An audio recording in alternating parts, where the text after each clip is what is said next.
Hi friends, आप सभी कैसे हैं। उम्मीद है दोस्तों आप लोग बहुत अच्छे होंगे और आप अपनी पढ़ाई अच्छे से कर रहे होंगे। हम कर रहे थे प्रैक्टिस सेट। प्रैक्टिस की इसी श्रृंखला में आज की प्रश्नोत्तरी में 125 प्रश्न होंगे। आप ध्यान दीजिएगा, सारे प्रश्न मज़ेदार हैं। आइए चलते हैं प्रश्नों की तरफ। आप देख पा रहे होंगे प्रश्नों का लेवल क्या है। और यह प्रश्नोत्तरी यूजीसी नेट के पाठ्यक्रम में लगा इकाई फर्स्ट के लिए ज़्यादा इम्पॉर्टेंट है। वैसे तो इस क्षेत्र से काफ़ी प्रश्न हर एक परीक्षा में पूछे जाते हैं, यहाँ तक कि यूपीटीईटी और सीटीईटी में भी प्रश्न पूछे जाते हैं। आइए अब प्रश्नों की तरफ चलते हैं। यहाँ पे देख पा रहे होंगे ये सारे प्रश्न बार बार परीक्षाओं में रिपीट होने वाले हैं। आइए फर्स्ट नंबर के प्रश्न की तरफ चलते हैं और देखने का कार्य करते हैं। आज का पहला प्रश्न देखेंगे। आज का पहला प्रश्न ये रहा आपके समक्ष। पहला ही प्रश्न कहाँ से शुरू हो रहा है तो आप देख पा रहे होंगे कि आज का जो पहला प्रश्न है, हिंदी के उद्भव का सही क्रम। यह बार बार रिपीट होने वाला, विभिन्न परीक्षाओं में, यहाँ तक यूपीएसआई सभी परीक्षाओं में यह प्रश्न रिपीट होता है। तो सबसे पहले आप देखेंगे हिंदी का विकास। तो जो ऑप्शन है उसे देखिए। पाली प्राकृत अपभ्रंश हिंदी, पाली प्राकृत पाली अपभ्रंश हिंदी, अपभ्रंश पाली प्राकृत हिंदी, पाली अपभ्रंश प्राकृत हिंदी। तो हिंदी सब में लास्ट में आया है, सबको पता है। अब बताएंगे कि शुरुआत कहाँ से हुई है। तो ए ऑप्शन आपका सही होगा, पाली, फिर पाली से प्राकृत, फिर अपभ्रंश, अपभ्रंश से हिंदी। आपका ए ऑप्शन सही होगा। नेक्स्ट आज का दूसरा प्रश्न है, मज़ेदार प्रश्न है, आप ध्यान दीजिएगा। ये है प्रश्न है, आप ध्यान देंगे तो यहाँ पे ध्यान दीजिए। दूसरा प्रश्न है, भारतीय आर्य भाषाओं के विकास के कितने चरण हैं। मज़ेदार प्रश्न है, प्रश्न का उत्तर दीजिएगा। तो 2, 3, 4, 5। तो कितने चरण हैं? 3। आपका बी ऑप्शन सही होगा। नोट कर लीजिए 3 चरण कौन कौन से हैं। पहला है भारतीय आर्य भाषाओं के विकास के 3 चरण हैं। आंसर क्या हो गया? 3 चरण है। पहला है प्राचीन भारतीय आर्य भाषा। क्या है? प्राचीन भारतीय आर्य भाषा, भारतीय आर्य भाषा। ठीक है, ये रहा आपका पहला। अब दूसरा नोट कीजिएगा। तो दूसरा है मध्य भारतीय आर्य भाषा, मध्य भारतीय आर्य भाषा। ठीक है, ये रहा। अब देखेंगे तीसरा कौन सा है। तो तीसरा वाला है, आप ध्यान दीजिएगा, आधुनिक भारतीय आर्य भाषा। क्या है? आधुनिक भारतीय आर्य भाषा। ठीक है, ये रहे 3। आप देखेंगे आज का तीसरा प्रश्न महत्वपूर्ण प्रश्न है। निम्नलिखित में से किस आचार्य ने प्राकृत को मीठी तथा संस्कृत को कठोर भाषा कहा है। अच्छा प्रश्न है, बार बार पूछा जाने वाला प्रश्न है। तो भरत मुनि, वररुचि, राजशेखर और हेमचंद। तो ऑप्शन होगा सी, राजशेखर ने। अगला प्रश्न है, आज का चौथा प्रश्न है, प्रकृत संस्कृतम तत्र भवम तत्र आगतम व प्राकृतम निम्नलिखित में से किसने कहा। भामा, पाणिनि, रुद्रट, हेमचंद। ऑप्शन बताएंगे आप क्या होगा। तो ये होगा डी, हेमचंद्र ने कहा है। गौड़ो बहो, गौड़ बहो किसकी रचना है। वाक्य पतिराज, वररुचि, भरत मुनि, हेमचंद। 5 नंबर के प्रश्न का आप सभी उत्तर दीजिएगा। तो ये है वाक्य पतिराज, आपका ए ऑप्शन सही होगा। नेक्स्ट प्रश्न है, प्राकृत प्रकाश किसकी रचना है। भरत मुनि, वररुचि, हेमचंद, स्वयंभू। 6 नंबर के प्रश्न का उत्तर दीजिएगा। तो क्या है? वररुचि, आपका बी ऑप्शन सही होगा। नेक्स्ट देखेंगे, प्राकृत की किस अवस्था से अपभ्रंश या अवहट कहा जाता है। तो आप आचार्य रामचंद्र शुक्ल की जब किताब पढ़े होंगे, उनका साहित्य का इतिहास, तो बहुत अच्छे से आप समझ पाए होंगे। 7 नंबर के प्रश्न में आप बताएंगे किस अवस्था से। तो यह तृतीय अवस्था था जो ऊपर आपने पढ़ा था। ठीक है, सी ऑप्शन सही होगा। नेक्स्ट प्रश्न है 8 नंबर का, अपभ्रंश शब्द का सबसे पहले उल्लेख किसने किया। वररुचि, पाणिनि, स्वयंभू, पतंजलि। 8 नंबर के प्रश्न का आप सब उत्तर देंगे तो पतंजलि, डी ऑप्शन सही होगा। मध्य भारतीय आर्य भाषा का अंतिम रूप है अपभ्रंश, पाली, प्राकृत, संस्कृत। तो क्या है? अपभ्रंश, ए ऑप्शन आपका सही होगा। नेक्स्ट 10 नंबर का प्रश्न है, व्यांडी और पतंजलि ने अपभ्रंश शब्द का प्रयोग किस अर्थ में किया है। भाषा के अर्थ में, संस्कृत के मानक शब्दों के भिन्न, भ्रष्ट और अशुद्ध शब्दों के अर्थ में। तो इसका ऑप्शन आपका बी सही होगा, संस्कृत के मानक शब्दों से भिन्न, भ्रष्ट और अशुद्ध शब्दों के अर्थ में। किसका प्रयोग? तो व्याडी और पतंजलि ने अपभ्रंश शब्द का प्रयोग किस अर्थ में किया। तो आप ऑप्शन सी, बी को नोट कर लीजिएगा। आप देखेंगे आपका 11 नंबर का प्रश्न है, अपभ्रंश शब्द है तत्सम तद्भव देशज विदेशी। अच्छा प्रश्न है, उत्तर दीजिएगा। तो अपभ्रंश कैसा शब्द है? तत्सम है। तत्सम शब्द वे शब्द होते हैं जो हिंदी में संस्कृत से सीधा आते हैं और उसका वैसा ही प्रयोग किया जाता है। तद्भव क्या होते हैं? यह संस्कृत के से निकले हिंदी के शब्द होते हैं जो हिंदी में प्रयोग किए जाते हैं, तद्भव। नेक्स्ट देखिए कि इनमें से कौन सा शब्द तद्भव नहीं है। अब आपको मजेदार प्रश्न का उत्तर देना है। बताइएगा कौन सा ऐसा शब्द है जो तद्भव नहीं है। 12 नंबर के प्रश्न का उत्तर देंगे। अवहट, अपभ्रष्ट, अवहंस, अवभ्रंश। तो बताएंगे क्या होगा? तद्भव नहीं है तो बी अपभ्रष्ट। यह तद्भव नहीं है। बाकी क्या है? तद्भव है। यही आपसे प्रश्न पूछा जा रहा है। नेक्स्ट प्रश्न है 13 नंबर का, भाषा के अर्थ में अपभ्रंश शब्द का सर्वप्रथम प्रयोग मिलता है 4वीं सदी में, 5वीं सदी में, 6वीं सदी में, 7वीं सदी में। 13 नंबर के प्रश्न का आप लोग उत्तर दिया गया था, कहाँ मिलते हैं? 6वीं सदी में। अपभ्रंश भाषा के प्राचीनतम उदाहरण निम्नलिखित में से किस ग्रंथ में मिलते हैं? अच्छा प्रश्न है, उत्तर दीजिए।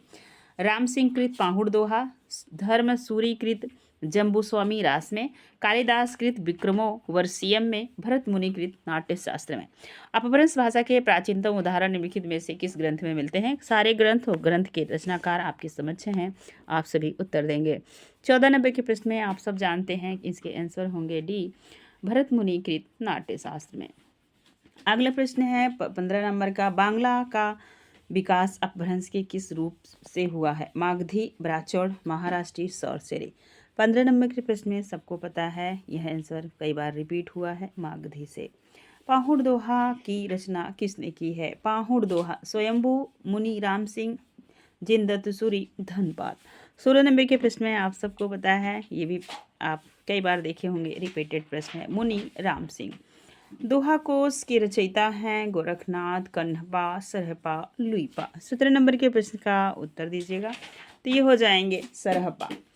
नेक्स्ट प्रश्न है, चरित्र काव्य सर्वाधिक हिंदी साहित्य में रचे हैं? रासो साहित्य, नाथ साहित्य, सिद्ध साहित्य और जैन साहित्य।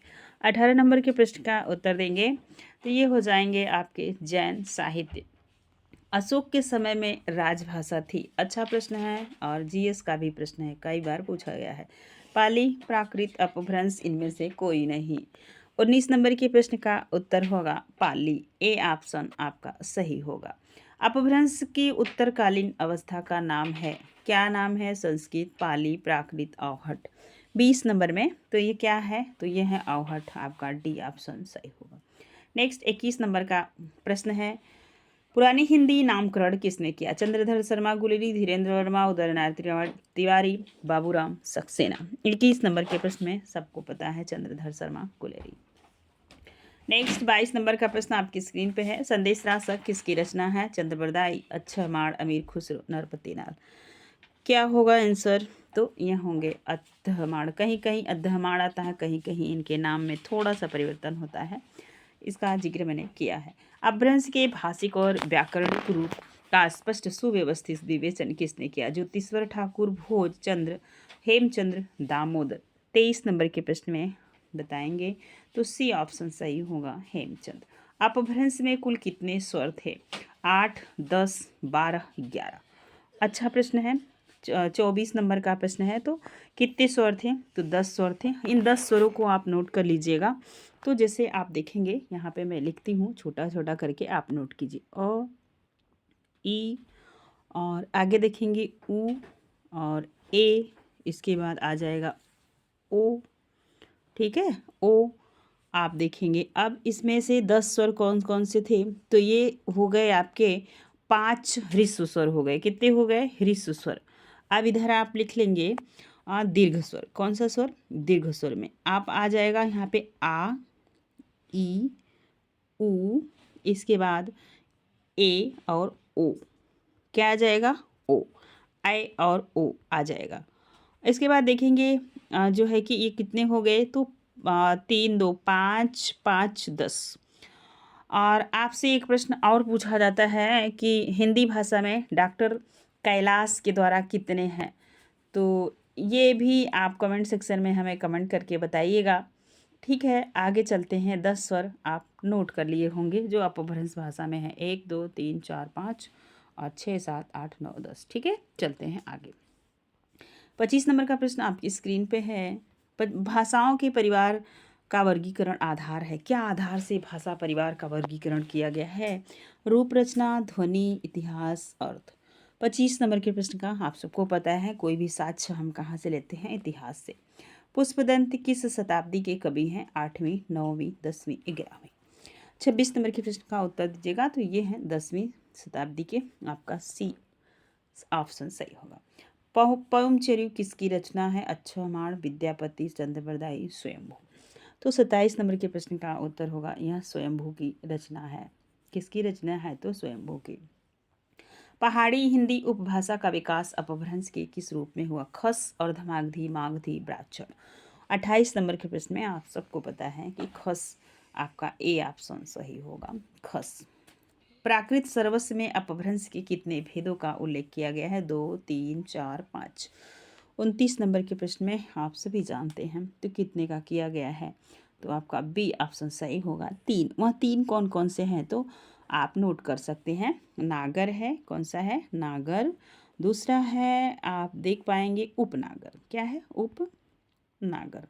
नेक्स्ट देखेंगे तो ब्राह्मण है। कौन सा है? ब्राह्मण। ठीक है, नोट कर लीजिए। चलिए आगे। अपभ्रंश शब्द का विकास निम्नलिखित में से किस रूप में हुआ है? अपभ्रष्ट, अवहट्ठ, अवहंस, आभीरी। 30 नंबर का प्रश्न है, तो यह हुआ है अवहंस। सी ऑप्शन सही होगा। और किसके अनुसार अवहंस रूप विकसित हुआ, यह भी प्रश्न पूछा जाता है। तो भोलानाथ तिवारी के अनुसार अपभ्रंश शब्द का विकास अवहंस से हुआ है। कहाँ से हुआ है? अवहंस के रूप में हुआ है।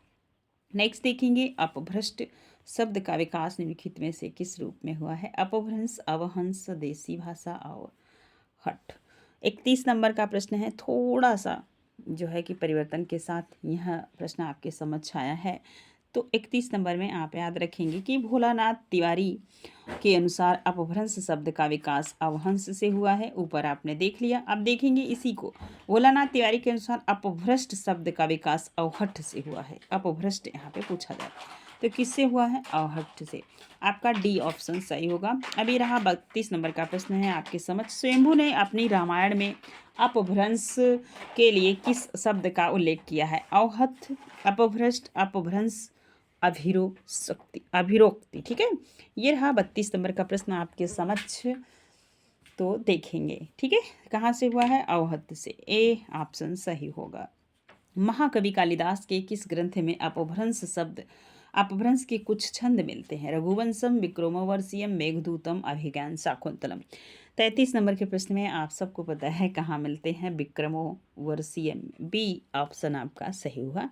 और पूछा जाता है विक्रमोर्वशीयम के किस अंक में मिलते हैं? तो चतुर्थ अंक में कुछ शब्द मिलते हैं अपभ्रंश के। आगे देखेंगे 34 नंबर का प्रश्न है, और यह सुमेलित वाला प्रश्न है। आपको मिलान करना है कौन सी रचना किसकी है। ठीक है, चलिए ध्यान दीजिएगा। तो करकंड चरिऊ किसका है? तो यह करकंड चरिऊ रैथु का है। 4 नंबर। आदि पुराण किसका है? तो आदि पुराण पुष्पदंत का है। ये रहा आपका 3 नंबर। जम्बू स्वामी बार बार पूछा जाता है मिलान करने वाले में, तो जम्बू स्वामी का है धर्मसूरी। किसका है? धर्मसूरी। 2 नंबर। भवस्यत कहा किसका है? तो भवस्यत कहा धनपाल का है। एक चीज़ और आप याद रखेंगे यहाँ पे, ऐसे प्रश्न को करते हुए जो आपको आ रहे हैं उन्हीं को आपको मिलाना है। इसके बाद आप नेक्स्ट 1-2 सही कर लिए तो ये प्रश्न बहुत आसानी से सही हो जाते हैं। तो देखेंगे 4, 3, 2, 1 ऑप्शन आपका सही होगा। यहाँ पे देख पा रहे होंगे 4, 3, 2, 1 आपका सी ऑप्शन सही है। अपभ्रंश को अभीरों की भाषा किसने कहा? दंडी, भरतमुनि, पतंजलि, पुष्पदत्त। 35 नंबर के प्रश्न में आप याद रखेंगे अपभ्रंश को अभीरों की भाषा कहने वाले दंडी हैं। कौन है? दंडी जी हैं। नेक्स्ट देखेंगे भाषा विशेष के अर्थ में सबसे पहले अपभ्रंश शब्द का प्रयोग निम्नलिखित में से किसने किया? हेमचंद्र, चंड, स्वयंभू, सरहपा। 36 नंबर के प्रश्न का आंसर दीजिएगा। तो ये कौन किए हैं भाई? ध्यान दीजिएगा। तो ये किए हैं चंड। कौन किए हैं? चंड। तो ये रहा आपका आंसर चंड। तो भाषा विशेष के अर्थ में अपभ्रंश शब्द का सर्वप्रथम प्रयोग चंड कवि ने किया था। और कहाँ किया था ये भी पूछा जाता है। तो प्राकृत पैंगलम में किया था। कहाँ किया था? प्राकृत पैंगलम में। ठीक है, पैंगलम में नोट कर लीजिएगा। चलिए आगे चलते हैं। अपभ्रंश का सबसे बड़ा व्याकरण निम्नलिखित में से कौन है? तो ज्योतिश्वर ठाकुर, दामोदर पंडित, हेमचंद्र स्वयंभू। 37 नंबर के प्रश्न का आंसर दीजिएगा। तो ये हैं स्वयंभू जी। कौन है? सी ऑप्शन सही होगा। विष्णु धर्मोत्तर पुराण में अपभ्रंश भाषा के लिए किस शब्द का प्रयोग हुआ? अवहत, अवहट, अवहंस, अपभ्रंश। 38 नंबर के प्रश्न का आप सब उत्तर देंगे। तो किसने किया यही आपको बताना है, ठीक है। चलिए 38 नंबर का आपका आंसर क्या होगा? ये है अपभ्रंश, ठीक है। डी ऑप्शन सही होगा। नेक्स्ट प्रश्न है, निम्नलिखित में से किस विद्वान ने अपभ्रंश को देश भाषा माना है? Grierson, Keith, Jacobi, Jules, Bloch. ठीक, 39 नंबर के प्रश्न में याद रखेंगे ग्रियर्सन है। ग्रियर्सन ऐसे विद्वान हैं जिन्होंने अपभ्रंश को देश भाषा माना है। ये आपके समझ 40 नंबर का प्रश्न है। निम्नलिखित में से किस विद्वान ने अपभ्रंश को देश भाषा नहीं माना? पीसेल, याकोबी, भंडारकर, बुलनर। अब आपको बताना है 40 नंबर प्रश्न का आंसर याकोबी होगा। क्या होगा? याकोबी। निम्नलिखित में से किस विद्वान ने अपभ्रंश का संबंध आभीरों तथा गुर्जरों से माना है? Doctor Jacobi, doctor Pischel, doctor Keith, doctor Grierson. 41 number के प्रश्न में सी ऑप्शन सही होगा, डॉक्टर कीथ। अगला प्रश्न है, ये भी मिलान करने वाला है और ध्यान दीजिएगा। ग्रंथ हैं, उनके रचनाकार हैं, उनको मिला के कूट में आपको आंसर देना है। आप बताएंगे आप सभी को वैलयानंद किसका है? तो उद्देतन सूरि का है। यहाँ पर हो गया 3 नंबर। महापुराण किसका है? महापुराण है पुष्पदंत का। किसका है भाई? पुष्पदंत का। 4 नंबर। पयमचर्यु स्वयंभू का है। किसका है? स्वयंभू का है पयमचर्यु। अब देखेंगे संदेश राचक अद्धहमाड़ का है। किसका है? अद्धहमाड़ का। तो स्वयंभू हो गए 2 नंबर, फिर ये हो गए आपके 1 नंबर। तो 3 4 2 1 आपका आंसर होगा। देखो आप 3 4 2 1 ये रहा आपका डी ऑप्शन सही होगा, ठीक है। चलिए नेक्स्ट देखेंगे, मध्य देशी सौरसेनी अपभ्रंश को उस समय की निम्नलिखित में कौन सी भाषा माना जाता था? परिनिष्ठित भाषा, कृत्रिम भाषा, राष्ट्रभाषा, उपभाषा। 43 नंबर के प्रश्न में याद रखेंगे परिनिष्ठित भाषा। ए ऑप्शन आपका सही होगा। अगला प्रश्न है, अपभ्रंश साहित्य का पहला संपादक इनमें से कौन है? बताना है। Doctor Grierson, doctor Richard पेसल, doctor Namvar Singh, Hardev बाहरी। 44 नंबर के प्रश्न का उत्तर दीजिएगा। तो यह है डॉक्टर रिचर्ड पेसल, ठीक है। बी ऑप्शन सही होगा। धनपालकृत भविष्यत कहा का संपादन किसने किया? Doctor Pischel, doctor Grierson, doctor Jacobi, doctor Max Muller. 45 number के प्रश्न में होगा डॉक्टर याकोबी। सी ऑप्शन सही होगा। नेक्स्ट प्रश्न है 46 नंबर का, अपभ्रंश का प्रथम प्रबंध काव्य है? स्वयंभूकृत पयमचर्यु, जिन प्रभसूरीकृत अनाथ संधि, अद्धहमाड़कृत संदेश रासक, धनपालकृत भविष्यत कहा। 46 नंबर के प्रश्न का आप सब उत्तर देंगे। तो डी ऑप्शन सही होगा, धनपालकृत भविष्यत कहा एक प्रथम प्रबंध काव्य है। यह आपके समझ 47 नंबर का प्रश्न है, सिद्धों की भाषा, सिद्धों की अपभ्रंश रचनाओं का संपादन किसने किया? हरप्रसाद शास्त्री, पांडुरंग पुड़े, हीरालाल जैन, राहुल संकीर्तन। 47 नंबर के प्रश्न का उत्तर दीजिएगा। तो यह हरप्रसाद शास्त्री। कौन है भाई? हरप्रसाद शास्त्री। आपका ए ऑप्शन सही होगा। नेक्स्ट है, पौराणिक कथाओं की जानकारी के लिए अपभ्रंश सबसे बड़ा ग्रंथ निम्नलिखित में से कौन सा है? ऋठरेमिचर्यु, 63 महापुरुष गुणालंकार, राय कुमारचर्यु, सावधम्य दोहा। ये रहा 48 नंबर का प्रश्न। थोड़ा सा आदिकालीन रचनाएं हैं तो पढ़ने में प्रॉब्लम हो रही है। आपका बी ऑप्शन सही होगा, 63 महापुरुष गुणालंकार। अब चलेंगे 49 नंबर के प्रश्न में, अपभ्रंश का वाल्मीकि किसे कहा जाता है? वाल्मीकि ने क्या लिखा था? राम से संबंधित कृष्ण में जो है संस्कृत में रामायण लिखा था, ठीक है। अब उन्हीं के अनुसार अब उसी समय से आप ध्यान दे देंगे तो राम से संबंधित इसमें किसने रचना की है, ऐसे ही आप तर्क लगाओ। तो स्वयंभू, ठीक है। सी ऑप्शन आपका सही होगा। स्वयंभू को अपभ्रंश का कालिदास और पुष्पदंत को भवभूति किसने कहा? राहुल संकीर्तन, हरप्रसाद शास्त्री, डॉक्टर बागची। आप तो अब तक पढ़े होंगे। स्वयंभू को अपभ्रंश का कालिदास किसने कहा? भवभूति किसको कहा जाता है? अब बताओ किसने कहा है? 50 नंबर के प्रश्न का। तो ये कहे हैं डॉक्टर भयाड़ी। कौन कहे हैं? डॉक्टर भयाड़ी। ऐसे की जाती है तैयारी। चलिए बताइए, पयमचर्यु के उत्तरार्ध भाग को की रचना किसने की है? त्रिभुवन, पुष्पदंत, नामिसाधु, मार्कंडे। 51 नंबर के प्रश्न में आप याद रखेंगे तो ये किए हैं त्रिभुवन। कौन किए हैं? त्रिभुवन। ठीक है, ये रहा आपका ऑप्शन ए सही है। परिमचरी के उत्तरार्ध भागा, क्योंकि जब इनकी रचना हो रही थी तभी बीच में ये चले गए थे, तो इन्होंने इनकी जो पूरा किया था वह त्रिभुवन ने किया था, इनके पुत्र थे। ठीक है, अब आप थोड़ा सा यहाँ पे ध्यान देंगे तो प्रेमचर्य जो है वो अपभ्रंश का सर्वश्रेष्ठ काव्य है। ठीक है, इसमें कितने हैं? 90 संधियाँ हैं। कितनी हैं? 90 संधियाँ हैं, और जिसमें 83 संधियाँ की जो रचना है वो स्वयंभू ने खुद किया है। देख रहे हैं, 83 संधियों की रचना स्वयंभू ने खुद किया था। ठीक है, इसके बाद आप देखेंगे जिस शेष 7 संधि की रचना जो किए थे वो त्रिभुवन उनके पुत्र थे, उन्होंने किया था। ये भी आप फैक्ट याद रखेंगे। चलिए, 52 नंबर का प्रश्न है, 7वीं सदी से लेकर 11वीं सदी के अंत तक अपभ्रंश का स्वर्ण काल किसने घोषित किया था? नामवर सिंह, हरदेव बाहरी, रामविलास शर्मा, डॉक्टर कैलाश भाटिया। ये प्रश्न आपको बताना है। तो ये कौन किया था? तो हरदेव बाहरी ने किया था। आपका बी ऑप्शन सही होगा। दामोदर पंडित ने कौशल की भाषा निम्नलिखित में से क्या कहा है? ये रहा 53 नंबर का प्रश्न है, दामोदर पंडित ने कौशल की भाषा को निम्नलिखित में से क्या कहा? अभिरोक्ति, देसी भाषा, अपभ्रष्ट, राजभाषा। 53 नंबर के प्रश्न का उत्तर दीजिएगा तो क्या कहे थे? अपभ्रष्ट भाषा कहे थे। अगला प्रश्न है 54 नंबर का, अपभ्रंश का सर्वाधिक विवादित पहलू निम्नलिखित में से कौन सा है? प्राचीनता, प्रामाणिकता, साहित्यिकता, अपभ्रंश के भेद। 54 नंबर का प्रश्न इजी प्रश्न है, तो ये है डी ऑप्शन आपका सही होगा, अपभ्रंश के भेद। ये क्या है? सर्वाधिक विवादित पहलू है। 55 नंबर के प्रश्न का उत्तर दीजिए, अपभ्रंश के निम्नलिखित भेदों में कौन सा भेद नमिसाधु द्वारा नहीं किया गया है? उपनागर, ब्राचौड़, आभीर, ग्राम्य। 55 नंबर के प्रश्न में आप सभी को पता है कि 3 भेद आपने ऊपर पढ़ा था, जिसमें उपनागर, आभीर और ग्राम्य का उल्लेख किया गया है। ब्राचड़ का उल्लेख इसमें नहीं किया गया है। ऑप्शन होगा बी सही। ठीक है, ये बी ऑप्शन आपका सही होगा।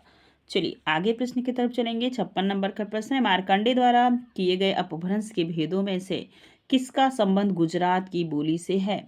ब्राचड़, उपनागर, नागर, इनमें से कोई नहीं। 56 नंबर के प्रश्न में आप याद रखेंगे नागर से नहीं है। ठीक है, आगे चलिए नेक्स्ट प्रश्न की तरफ। 56 नंबर के प्रश्न का उत्तर होगा सी, नागर अपभ्रंश का संबंध गुजरात की बोली से नहीं है। चलो 57 नंबर के प्रश्न के चलते हैं, उपनागर कहाँ की बोली है? बिहार, सिंध, गुजरात, राजस्थान। बताओ, तो ये होगा आपका डी ऑप्शन राजस्थान। अगला प्रश्न है, सिंघली के आदि रूप को क्या कहते हैं? एलू, खस, पैसाची, सौराष्ठी। ठीक है, बताएंगे तो क्या कहते हैं? एलू कहते हैं। क्या कहते हैं? एलू। चलिए आगे चलते हैं। मार्कंडे ने निम्नलिखित में से सिंधु देशोद्भव किसे कहा है? उपनागर को, ब्राचड़ को, नागर को, इनमें से सभी को। 59 नंबर के प्रश्न का उत्तर दीजिएगा तो किसको कहे हैं? ब्राचड़ को। आपका बी ऑप्शन सही होगा। नमी साधु की उपनागर अपभ्रंश उस काल की निम्नलिखित में से कौन सी भाषा थी? ग्राम्य भाषा, परिनिष्ठित भाषा, बोलचाल की भाषा, उपभाषा। 60 नंबर का प्रश्न का उत्तर दीजिए। ये थी परिनिष्ठित भाषा। आपका बी ऑप्शन सही होगा। प्राकृतानुशासन के लेखक हैं धनपाल, यशकीर्ति, पुरुषोदत्त देव, जिन, प्रभुसूरी। 61 नंबर के प्रश्न में याद रखेंगे तो ये हैं आपकी प्राकृतिक के जो लेखक हैं प्राकृतानुशासन के, ये हैं पुरुषोत्तम देव हैं। पुरुषोत्तम देव आपका सी ऑप्शन सही होगा। ठीक है, चलिए अगले प्रश्न की तरफ चलेंगे। ये रहा आपका 62 नंबर का प्रश्न, अपभ्रंश के निम्नलिखित भेदों में से कौन सा भेद डॉक्टर तगारे का नहीं माना जाता? पूर्वी, पश्चिमी, उत्तरी, दक्षिणी। 62 नंबर के प्रश्न का आप सब उत्तर देंगे तो उत्तरी। क्या नहीं माना जाता? उत्तरी। चलिए, डॉक्टर याकोबी ने निम्नलिखित में से किस ग्रंथ की भूमिका में अपभ्रंश के भेदों का उल्लेख किया है? हिस्टोरिकल ग्रामर ऑफ अपभ्रंश, हिंदी साहित्य का आदिकाल, हिंदी के विकास में अपभ्रंश का योग, सनत कुमार चरयू। 63 नंबर के प्रश्न का आप सभी उत्तर देंगे तो सनत कुमार चरयू, डी ऑप्शन आपका सही होगा।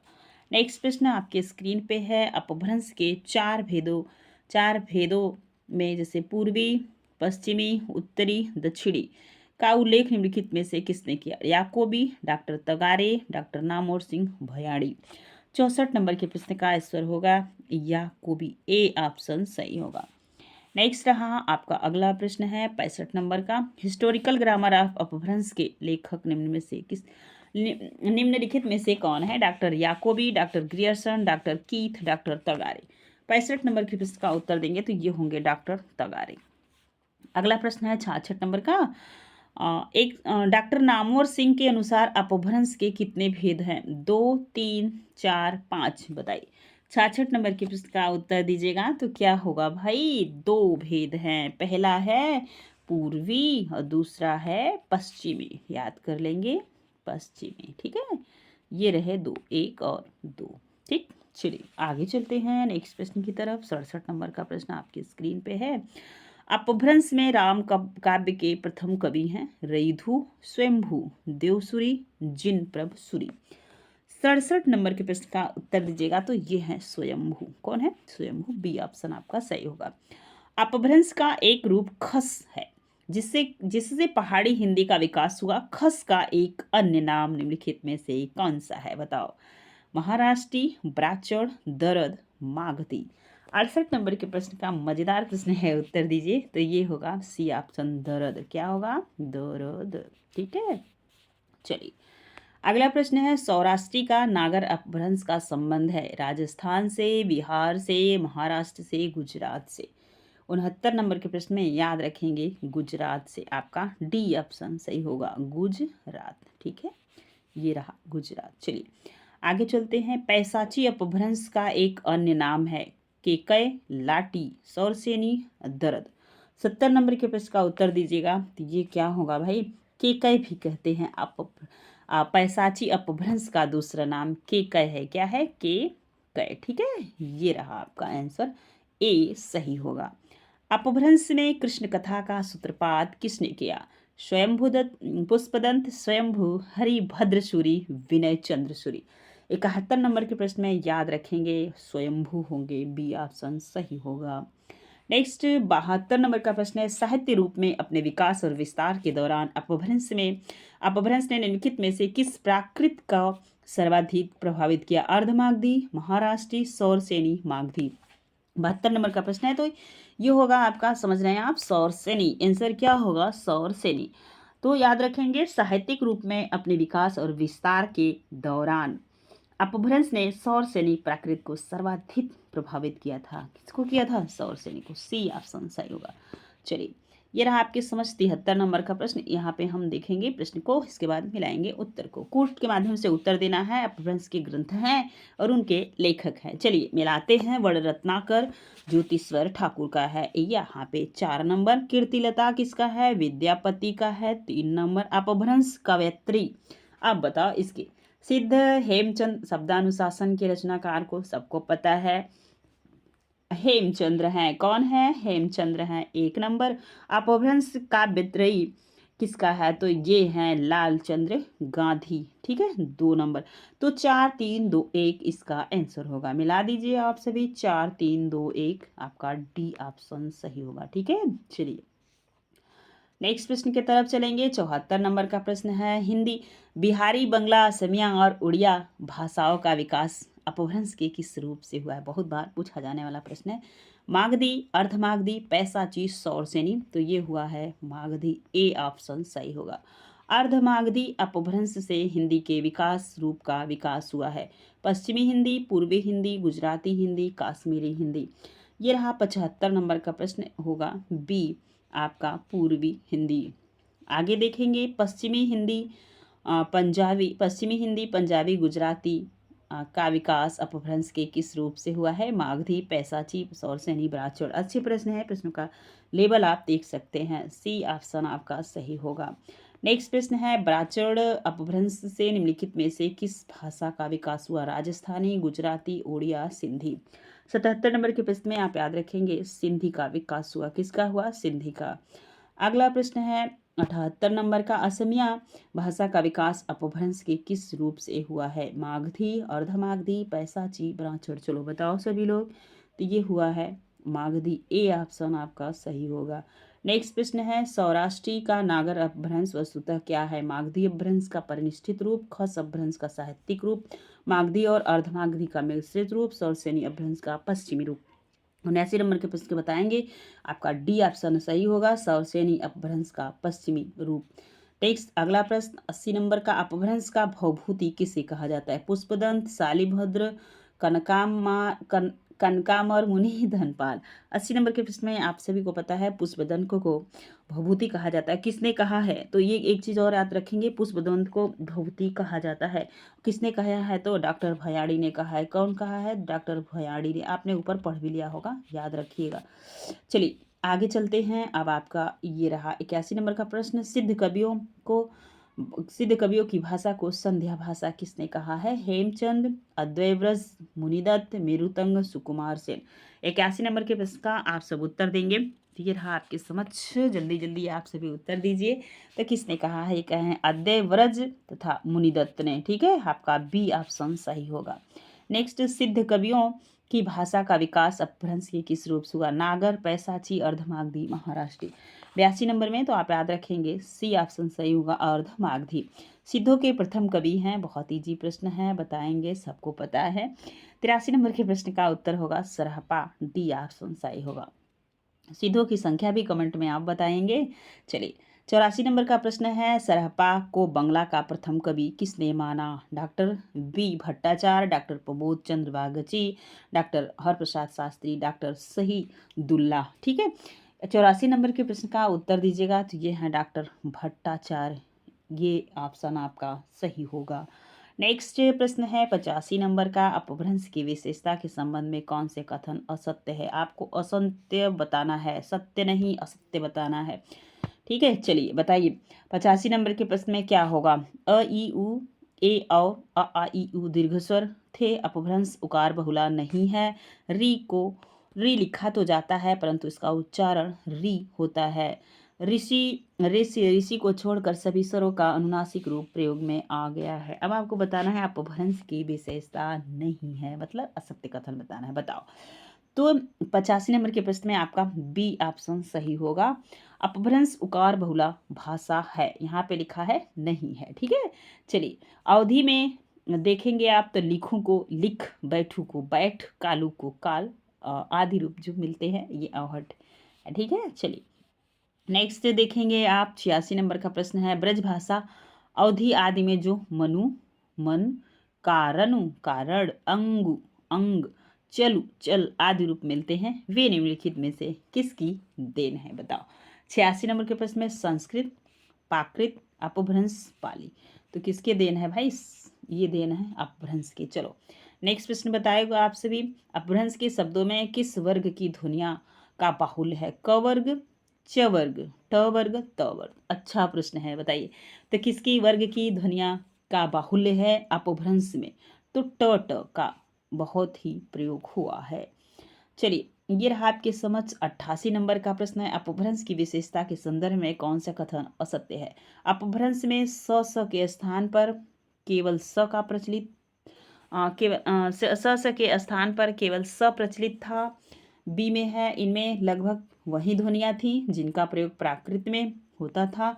नपुंसक लिंग समाप्त प्रायतः कारकों के रूप में अधिक हो गए थे। अब आपको जब आप अपभ्रंश भाषा की सारी विशेषता पढ़े होंगे तो असत्य आप तुरंत बता देंगे।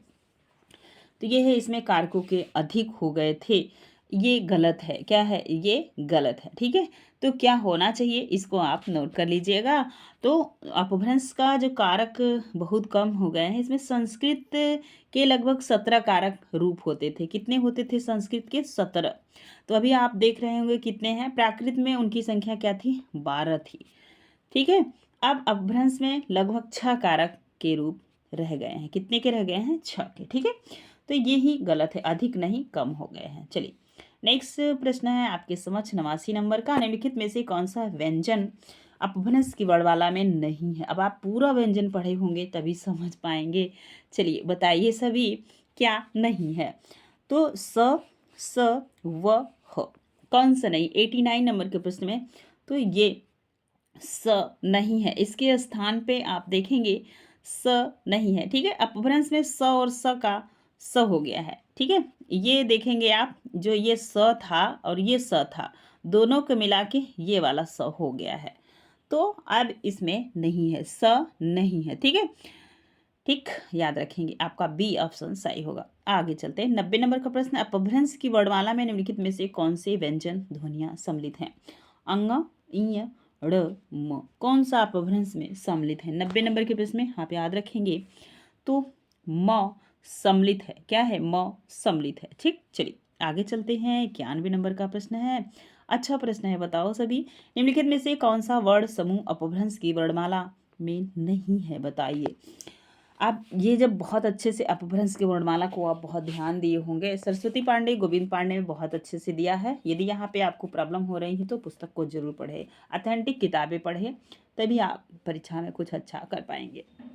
तो ये नहीं है, बाकी ये भी है, ये भी है, ये भी है। ठीक है, तो अंगा इया नौ सौ ये नहीं है, आपका ए ऑप्शन सही होगा। चलो आगे चलते हैं। अपभ्रंश में कितने लिंग हैं? ये भी वहाँ पे दिया है बहुत अच्छे से, 2, 3, 4, 5। 92 नंबर के प्रश्न का उत्तर होगा 2। कितने हैं? 2। 2 में कौन कौन सा है? एक पुल्लिंग है और एक स्त्रीलिंग है। ठीक है, चलिए नेक्स्ट प्रश्न देखेंगे। अपभ्रंश में किस कोटि के शब्दों का बाहुल्य है? तत्सम, तद्भव, विदेशी, संकर। 93 नंबर के प्रश्न का देखेंगे तो तद्भव का, किसका? तद्भव का, आपका बी ऑप्शन सही होगा। ठीक है, चलिए निम्नलिखित में से कौन सा स्वर युग्म अपभ्रंश की वर्णमाला में नहीं है? अ, ई उ, ए औ, आ औ। बताओ। 94 नंबर के प्रश्न का उत्तर दीजिएगा। तो ए और औ नहीं है, ये सी ऑप्शन आपका सही होगा। अपभ्रंश में न व्यंजन के रूप में मिलता है, इय, ड़, अढ़ या म। 95 नंबर के समझ ये ड़ मिलता है। ठीक है, ये ड़ बहुत ज़्यादा मिलता है, आपका बी ऑप्शन सही होगा। चलिए, संस्कृत के अस्ति शब्द अपभ्रंश में कौन सा रूप मिलता है? हस्ती, अहति, अई, अहई और है।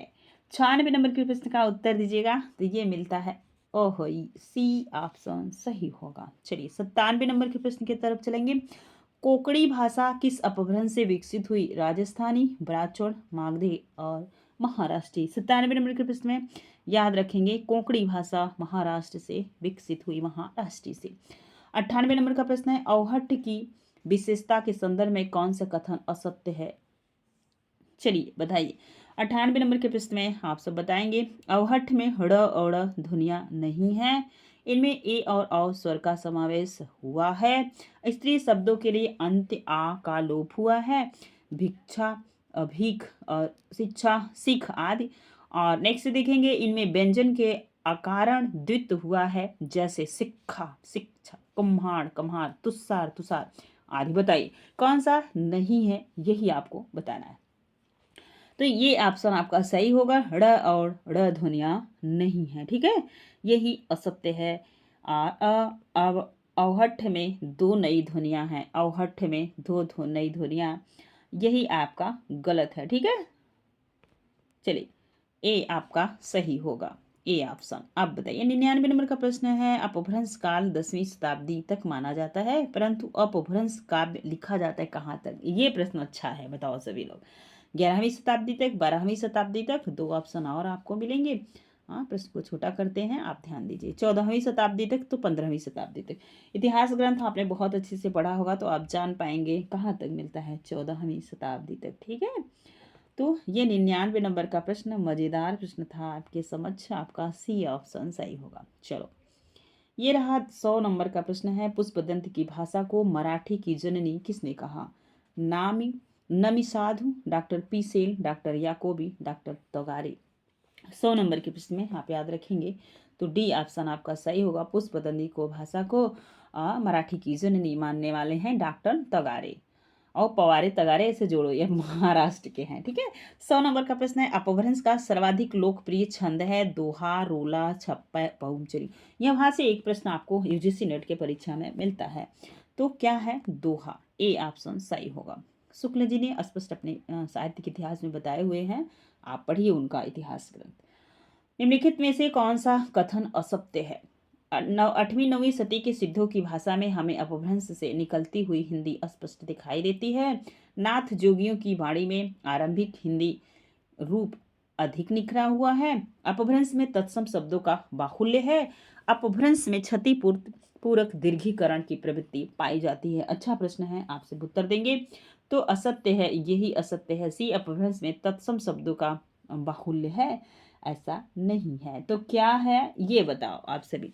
तो अपभ्रंश में तद्भव शब्दों का बाहुल्य है, न कि तत्सम का। यही तद्भव होता तो सारे ऑप्शन सही हो जाते। नेक्स्ट प्रश्न है 103 नंबर का। दक्षिणी अपभ्रंश को निराधार एवं वैज्ञानिक किसने कहा? वररुचि, हेमचंद, डॉक्टर तगारे और नामवर सिंह, डॉक्टर नामवर सिंह। 103 में आप सबको पता है डॉक्टर नामवर सिंह ने कहा है। क्या बताए हैं ये? दक्षिणी अपभ्रंश को निराधार एवं अवैज्ञानिक किसने कहा? तो डॉक्टर नामवर सिंह ने।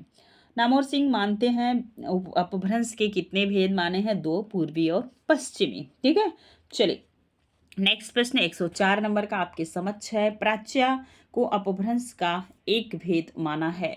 डॉक्टर शर्मा ने, याकोबी ने, सिंहराज ने, त्रिविक्रम ने। 104 नंबर के प्रश्न में आप सभी को पता है डॉक्टर शर्मा ने। नेक्स्ट 105 नंबर का प्रश्न है आपके समक्ष। भारतीय आर्य भाषाओं का उदय माना जाता है 8वीं शताब्दी आसपास, 9वीं शताब्दी के आसपास, 1000 शताब्दी के आसपास, ऊपर में कोई नहीं। 105 नंबर प्रश्न, तो 1000 शताब्दी के आसपास माना जाता है। ये रहा पुरानी हिंदी का उदय किसने माना? देखिए फिर से प्रश्न को पढ़ते हैं। पुरानी हिंदी का उदय माना जाता है संस्कृत से, पाली से, प्राकृत से, अवहट्ठ से। 106 नंबर के प्रश्न में, तो ये इजी प्रश्न है, अवहट्ठ से माना जाता है। नेक्स्ट अगला प्रश्न बड़ा प्रश्न है, थोड़ा सा सोच विचार के उत्तर दीजिएगा, यह कहीं ना कहीं से उठाया हुआ प्रश्न है।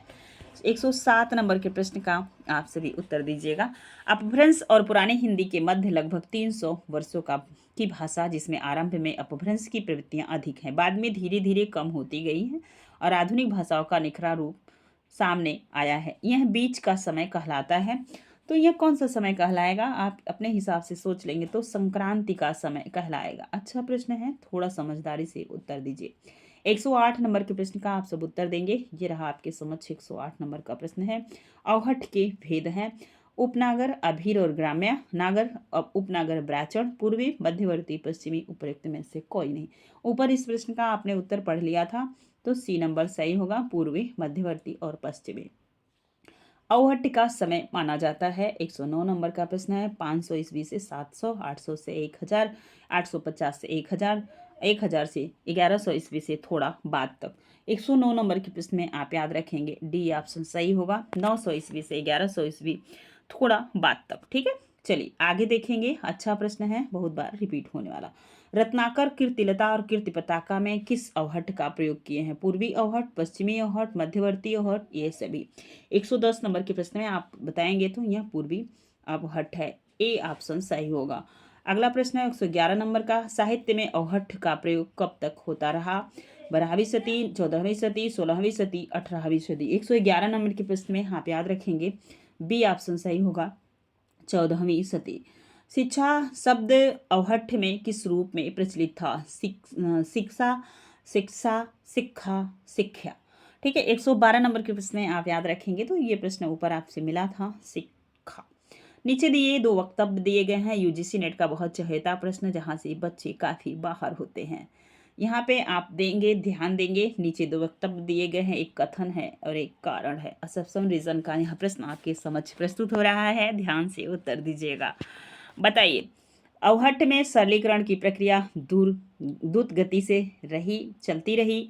संज्ञा, सर्वनाम और क्रिया के विकारी रूप में इतना परिवर्तन हुआ कि अवहट्ठ और पुरानी हिंदी में अंतर कर पाना कठिन है। अब आपको जो है कि आंसर देना है। प्रश्न को थोड़ा सा छोटा करते हैं ताकि आप इन्हें देख पाएं और अच्छे से समझ पाएं।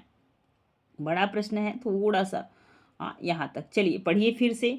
अवहट्ठ में सरलीकरण की प्रक्रिया द्रुत गति से चलती है। संज्ञा, सर्वनाम, क्रिया, विकारी रचना में इतना परिवर्तन हुआ कि अवहट्ठ और पुरानी हिंदी में अंतर कर पाना कठिन है। वक्तव्य क्या है? ए गलत, आर सही है, ए सही, आर गलत है, ए आर दोनों सही है, ए आर का कोई संबंध नहीं, ए आर दोनों सही है तथा ए का संबंध आर से है। बताओ सभी लोग कौन सा प्रश्न सही होगा? तो ये रहा 113 नंबर के प्रश्न का आंसर होगा ए और आर दोनों सही है, ए आर का संबंध भी सही है। ठीक है, चलिए 114 नंबर का प्रश्न है आपके समक्ष ये रहा, उक्त व्यक्ति प्रकरण की भाषा का प्राचीनतम कोसली किसने कहा। अच्छा प्रश्न है, बताइए। तो डॉक्टर सुनीत कुमार चटर्जी ने कहा, आपका ए ऑप्शन सही होगा। अगला 115 नंबर का प्रश्न है आपके समक्ष, उक्त व्यक्ति प्रकरण निम्नलिखित में से क्या है। साहित्य शास्त्र है, व्याकरण शास्त्र है, महाकाव्य है, खंड काव्य है। तो यह क्या है, यह व्याकरण शास्त्र है। 115 नंबर के प्रश्न का आंसर बी होगा। 16 नंबर का प्रश्न है 116, उक्त व्यक्ति प्रकरण में अवहट्ठ के किस रूप का प्रयोग हुआ है। पूर्वी, पश्चिमी, मध्य देशी और दक्षिणी। 116 नंबर के प्रश्न में याद रखेंगे यह होगा मध्य देशी। 117 नंबर का प्रश्न है आपके समक्ष, पश्चिमी अवहट्ठ का प्रयोग मिलता है कृतलता कृत पताका में, उक्त व्यक्ति प्रकरण में, सरपा के दोहा कोश में, प्राकृत पैंगलम में पश्चिमी अवहट्ठ का प्रयोग मिलता है। अब आप सभी बताएंगे, यदि आप थोड़ा सा भी दिमाग लगाएंगे तो ये कीर्तिलता कृत पताका विद्यापति की रचना है और यह पूर्वी तरफ थी। ठीक है, ऐसे भी परीक्षा में आप थोड़ा सा कॉमन सेंस लगा के प्रश्न को सही करने का प्रयास कीजिएगा। तो प्राकृत पैंगलम में। नेक्स्ट देखें, डॉक्टर तगारे ने अवहट्ठ की विशेषता माना है कर्ता की ए विभक्ति को, पुल्लिंग, स्त्रीलिंग, नपुंसकलिंग को, एक वचन, द्विवचन, बहुवचन को पर में से कोई नहीं। 118 नंबर के प्रश्न में, तो कर्ता की ए विभक्ति को अवहट्ठ की विशेषता माना है, आपका ए ऑप्शन सही होगा। नेक्स्ट अगला प्रश्न आपके समक्ष है, अवहट्ठ में निर्वी भक्ति प्रयोग बढ़ने से शब्दों का अर्थ सुनिश्चित होने लगा, शब्दों का रूप व्यवस्थित होने लगा, शब्दों का क्रम अव्यवस्थित होने लगा, शब्दों का क्रम सुनिश्चित होने लगा। 119 नंबर के प्रश्न आप सब बताएंगे, तो शब्दों का क्रम सुनिश्चित होने लगा, डी ऑप्शन आपका सही होगा। अगला प्रश्न है, अवहट्ठ में निम्नलिखित में से किसका प्रयोग नहीं होता है। पुल्लिंग का, स्त्रीलिंग का, नपुंसकलिंग का, उपरोक्त में से सभी का प्रयोग होता है। आपको आंसर देना है 120 नंबर के प्रश्न का। तो ये है आपके सी ऑप्शन सही है। क्या है, सी ऑप्शन सही है।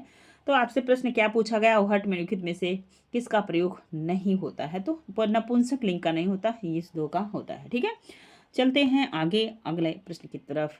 ये रहा आपके समक्ष 121 नंबर का प्रश्न है, अपभ्रंश मई शब्द का अवहट्ठ रूप में प्रयोग हुआ। माई, मैं, माय, मैया। 121 नंबर के प्रश्न है, सबको पता है मैं, आपका बी ऑप्शन सही होगा। ठीक है, चलते हैं 122 नंबर के प्रश्न में, अपभ्रंश में किस छंद का प्रयोग नहीं हुआ है। दोहा, चौपाई, धनाक्षरी, छपै। अपभ्रंश में किस छंद का प्रयोग नहीं हुआ है। तो ये धनाक्षरी का प्रयोग नहीं हुआ है। ठीक है, चलिए आगे चलेंगे। 123 नंबर का प्रश्न है और आपको मैंने बता भी दिया था कि कुल 125 प्रश्न हैं हमारे इस पीडीएफ में। 123 नंबर के प्रश्न देखेंगे, अपभ्रंश और अवहट्ठ में चौपाई कितनी मात्रा की छंद था।